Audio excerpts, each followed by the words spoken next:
ती तिच्या आई वडिलांची एकुलती एक मुलगी आहे. बोल म्हणजे बोला. तुम्हाला सांगतो तिचे वडील जेलर आहेत. जेलर.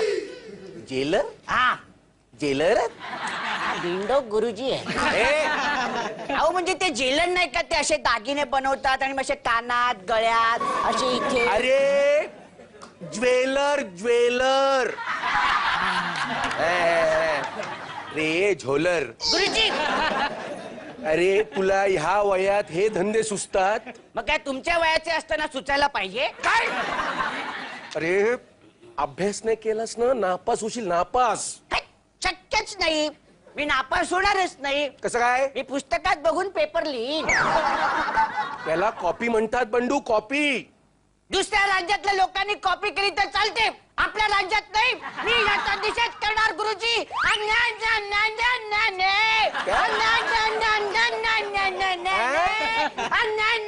अरे गप्पास. न्याय करशील ना, कानाखाली आवाज काढीन एक. अरे गप. अशी वाजवेन ना डोळ्यासमोर तारे चमकतील. पुन्हा बिंडोक सारखे बोलताय. आता काय बोललो मी? आणि मग त्या दिवशी तुम्ही म्हणालात रात्रीचे आकाशात तारे दिसतात.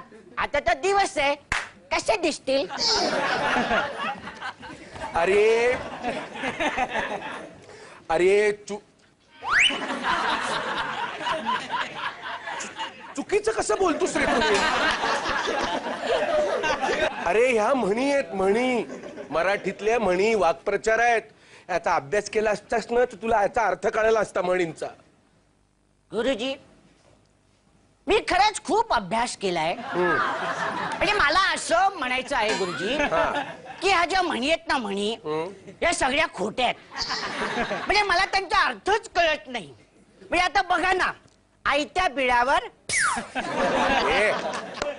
नागोबा. नागोबा. नागोबा. तर आता मला सांगा की नागोबा बिळावर कसा असेल? बिळात नसणार का? आणि काय हा दृष्टी आड सृष्टी.